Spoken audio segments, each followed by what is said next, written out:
Va ora in onda Alta Tiratura con Alessandro Gnocchi.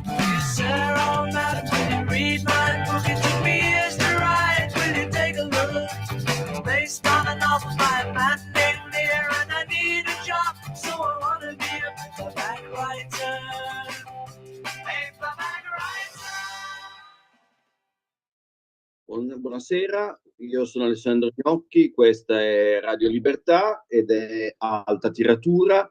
Oggi andiamo in diretta Skype da Treviso.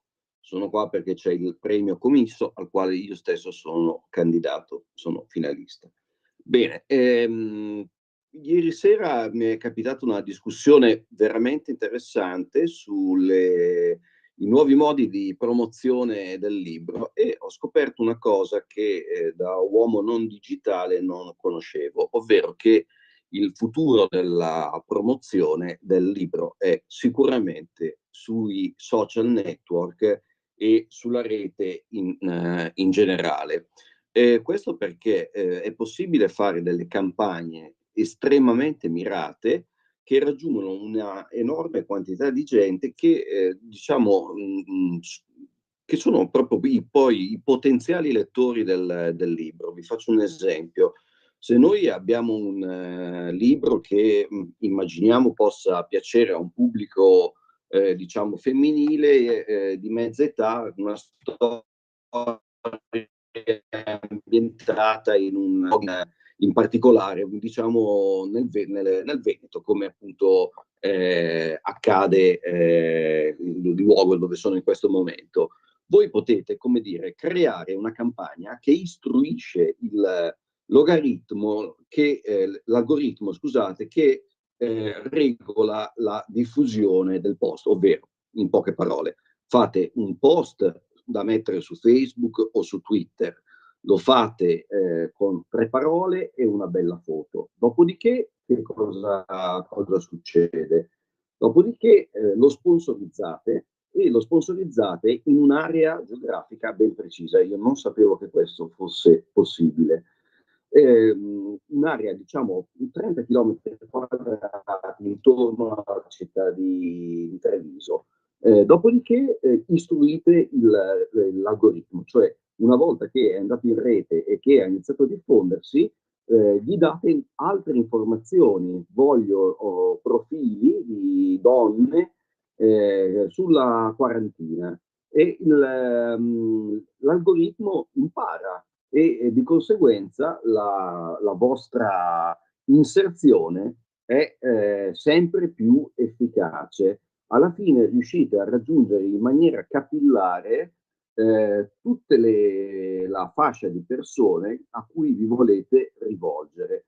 Ora, voi contate che una recensione su un giornale non muove nessuna copia, ovvero non esiste più nessuna firma delle pagine di cultura così autorevole da spostare una singola copia, ovvero se un giornale viene recensito anche a tutta pagina dal più importante dei quotidiani nazionali, non bisogna aspettarsi che da quel momento inizi a vendere. Non è più così, un tempo lo era. Buono, però è come dire, un caso, non è più la regola. E di conseguenza invece prende diciamo, consistenza l'ipotesi che sia meglio promuovere il libro nel modo in cui vi dicevo. Poi naturalmente il messaggio che viene messo su internet è dotato di un link spesso ad Amazon o comunque a una casa editrice, e per cui si può comprare direttamente, cioè chi vede il messaggio può fare la cosiddetta conversion, che è il termine tecnico, ovvero si converte al dio del consumismo e acquista il libro. La cosa incredibile per me, e vengo da un'altra epoca, è che è possibile un singolo movimento, ovvero voi potete tracciare chi viene, potete sapere chi è venuto dentro, chi ha visto il vostro messaggio, chi l'ha letto fino in fondo, chi è andato su Amazon a comprare il libro e che persona è, che tipo di profilo social ha. Bene, c'è un caso di un libro che attualmente che è uscito diciamo qualche mese fa. Questo libro, pubblicato da un grande editore, non è stato promosso sui giornali come l'autore si aspettava, ma l'autore, che è un esperto di cose digitali, campagne per altri prodotti, ha fatto questo tipo di campagna per il suo libro. Pensate che, come abbiamo detto, quest'estate, in certi mesi dell'anno per entrare in classifica sono sufficienti poche, 1800 copie, avevamo visto in agosto, no? Il libro al 10° posto. Pensate quindi 10.000 copie in qualche mese, sono, insomma, sono una cifra considerevole. Comunque, non è questo l'argomento principale della puntata. Questa era la parte dedicata ai numeri. Più che la classifica, mi sembra interessante ragionare su appunto questo tipo di promozione che penso sia completamente sconosciuto agli uomini di marketing delle case editrici, ammesso che le case editrici abbiano ancora un ufficio marketing, molte non ce l'hanno più, o comunque diciamo non hanno un marketing particolarmente forte e questa è una cosa interessante, probabilmente il modo in cui compreremo i libri nel futuro, già adesso è così, ma sempre di più nel futuro. La puntata di oggi invece vorrei farla su un argomento che si dibatte, diciamo, ciclicamente, è un argomento leggero, oggi non c'è niente di politico nella trasmissione, e riguarda il fatto che alcuni cantanti, cantautori siano considerati poeti oppure no. Cioè, le canzoni possono avere dei testi che possiamo considerare poesia oppure no. La questione è tornata alla ribalta perché nei giorni scorsi è morto un grande cantante country che si chiama Chris Christopherson, che è notissimo come volto del cinema, è quello che ha fatto con Barbara Streisand Una stella, è nata una stella, e poi ha partecipato a tantissimi film, quelli di Sam Peckinpah, Pacchiare e Billy Kid, insomma ha fatto tante cose. Però diciamo che la sua attività principale è quella di autore di canzoni. Sono delle canzoni bellissime, sono spesso strappalacrime, ma nel senso buono, insomma, nel senso che sono molto commoventi, mescolano il country e il soul, raccontano quasi sempre di amori disperati, no? Di passate a bere, solitudine e così via. Chris Christopherson era una biografia particolare perché lui era un militare e dopo la laurea in letteratura era andato militare e gli avevano offerto la cattedra di letteratura all'Accademia Militare di West Point, che è la più nota, la più famosa negli Stati Uniti. Ma lui, diciamo che inizialmente ci pensa, poi si ricrede e inizia a fare dei lavori più disparati, tra cui c'è quello, ad esempio, di fare l'inserviente sulle piattaforme petrolifere in mezzo all'oceano. E proprio in mezzo all'oceano scrive alcune canzoni che poi diventeranno memorabili, non solo per la musica, ma anche per i testi. E queste canzoni sono Helping Me Through the Night, Sunday Morning Calm Down e brani appunto di cui poi parleremo. Inizialmente non sa bene come entrare nell'industria discografica, si fissa che vuole far sentire i suoi brani a Johnny Cash, che è una grande star del periodo della musica country e non solo, però non sa come raggiungerlo. Però il buon Chris Christopherson ha questa idea apparentemente, cioè non apparentemente, realmente bizzarra, ovvero per raggiungere Johnny Cash fa in questo modo: prende un elicottero, l'elicottero che lui pilota per lavoro, aveva imparato nell'esercito, e era l'elicottero della Guardia Civile americana, e atterra nella tenuta di campagna fuori Nashville di Johnny Cash, il quale ha una considerevole dose di senso dell'umorismo e di tolleranza, perché invece di sparargli, come avrebbe potuto fare, peraltro Johnny Cash, che maneggiava i fucili, invece di sparargli lo fa accomodare e Chris Christopherson gli fa sentire le sue canzoni. E Johnny Cash è talmente colpito, soprattutto dai testi, che dice: ma tu ragazzo devi fare assolutamente un disco a Nashville. E questo avviene. Chris Christopherson fa un disco a Nashville, non è un grandissimo successo, ma le canzoni sono così belle e hanno dei testi così toccanti che iniziano a interpretarle tutti. E a questo punto alcune canzoni di Christopherson vanno in classifica, interpretate da altri. E uno appunto degli interpreti principali sarà Johnny Cash, che lo porta nettamente visto delle classifiche americane.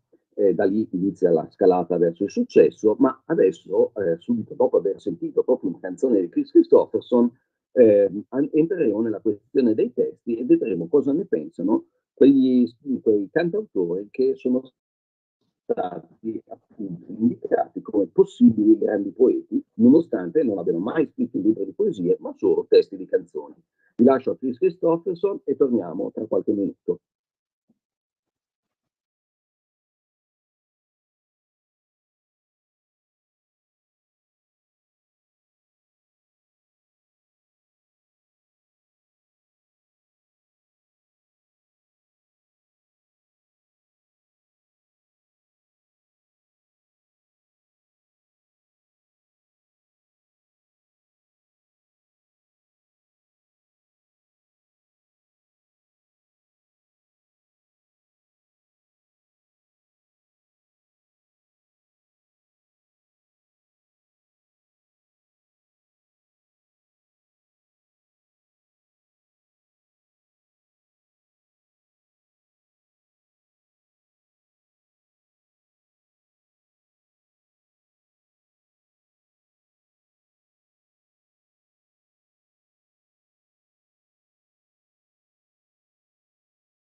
In the park I saw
Rieccoci su Radio Libertà, questa è Alta Tiratura, io sono Alessandro Gnocchi, avevamo iniziato a parlare del rapporto tra la musica e i testi, e cioè se i cantautori possono essere considerati poeti, che è un argomento su cui si torna ciclicamente e che appunto questa volta è tornato all'onore della cronaca per la morte di Chris Christopherson, che è uno di questi appunto scrittori barra cantanti.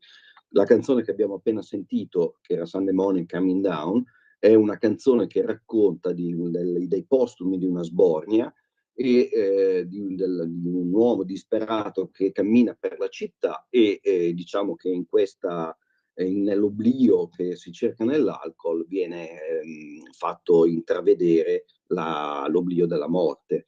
È una canzone quindi molto seria, molto toccante, e è andata però per settimane al numero 1 della classifica, soprattutto nell'interpretazione di Johnny Cash, che è uno dei cavalli di battaglia di Johnny Cash.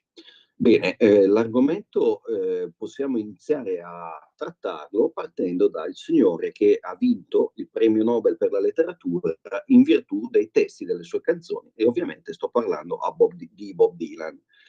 La vicenda appunto della consegna del Nobel a Bob Dylan fu grottesca, per molti versi ridicola, perché Bob Dylan inizialmente non fece nemmeno sapere se aveva accettato il premio oppure no.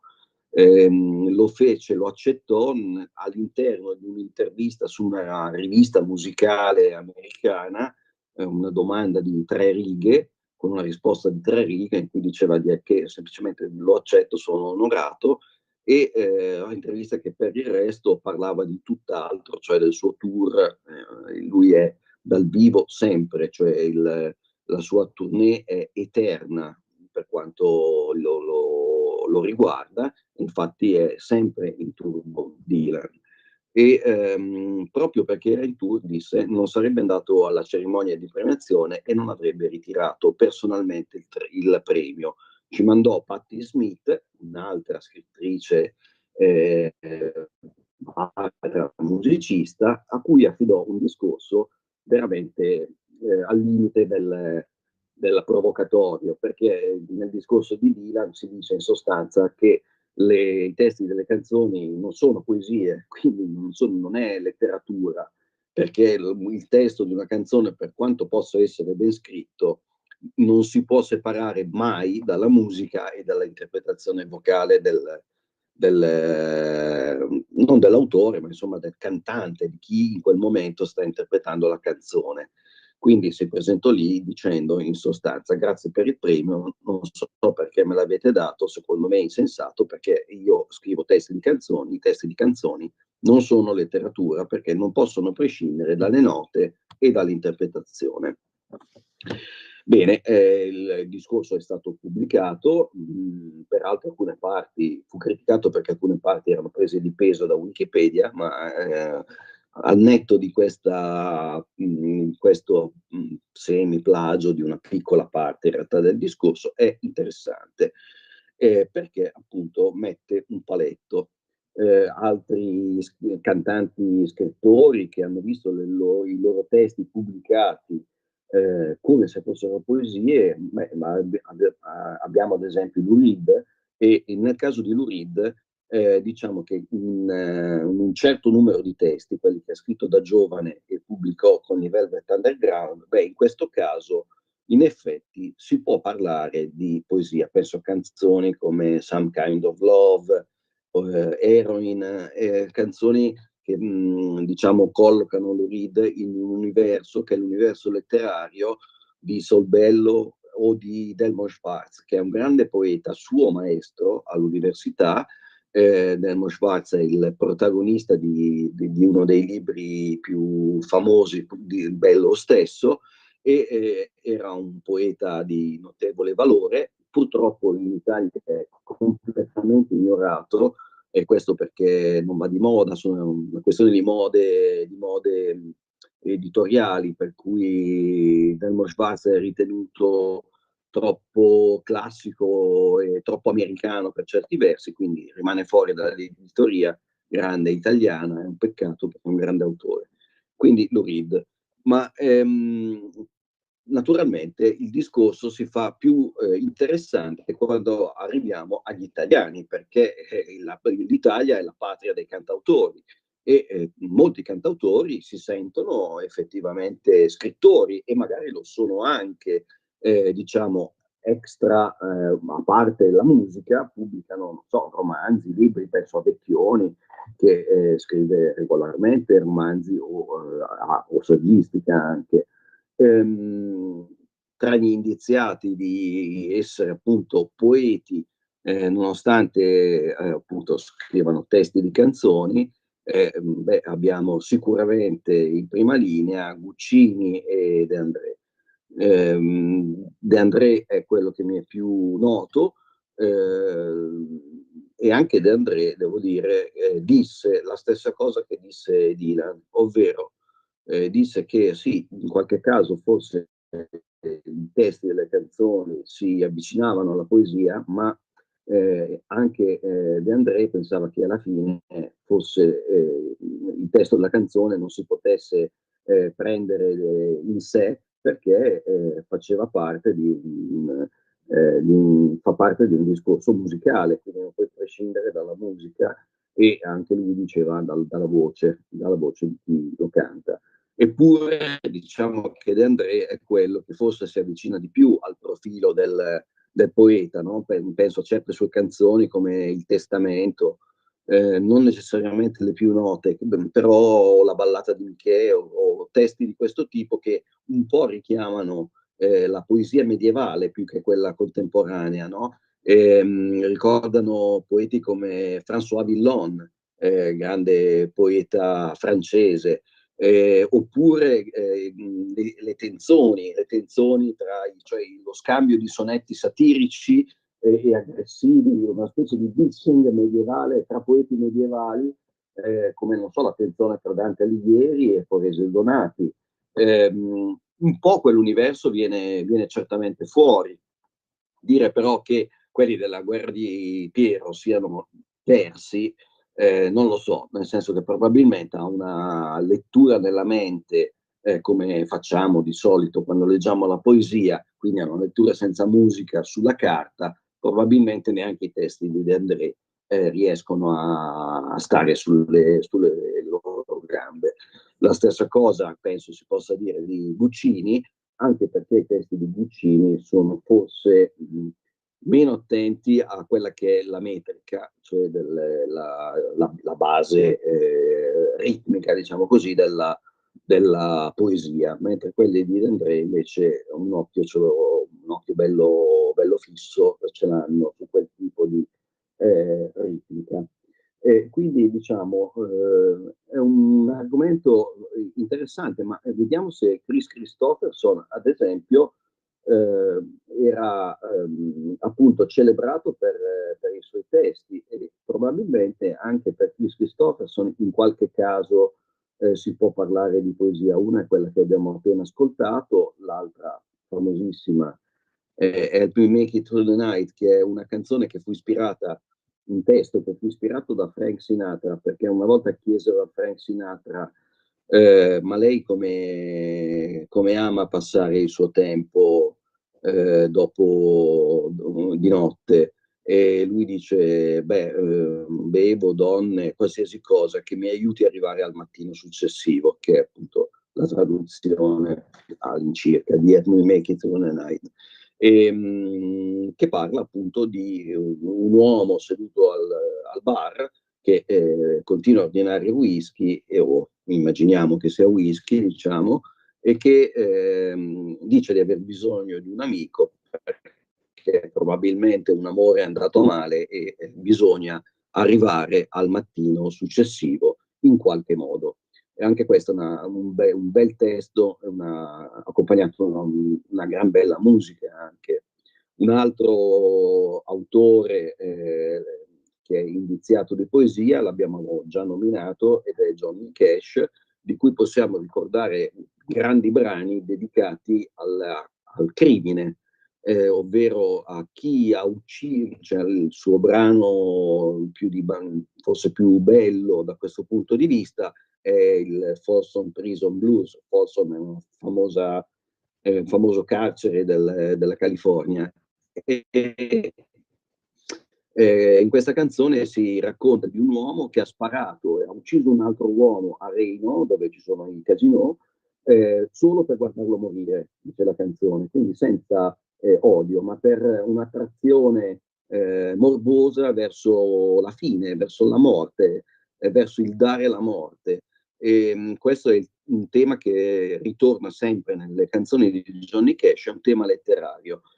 Johnny Cash, peraltro, ha scritto anche dei bellissimi, un solo romanzo, ma molto bello e molto strano, dedicato alla figura di San Paolo, quindi una cosa assolutamente inconsueta, ma sappiate che Johnny Cash era un esperto di Bibbia, addirittura aveva una sorta di laurea in studi biblici e quindi il libro è calzante. Poi, in questi giorni è uscito il disco di Nick Cave, anche Nick Cave è un autore di romanzi e vi consiglio sia il disco che si intitola White God, sia vi consiglio di andare a recuperare i suoi romanzi che hanno sempre un tono biblico come quelli di Johnny Cash e che sono molto belli. E con questo vi saluto e vi do appuntamento a venerdì prossimo su Radio Libertà con Alta Tiratura. Io sono Alessandro Gnocchi e vi saluto, vi auguro un buon fine settimana.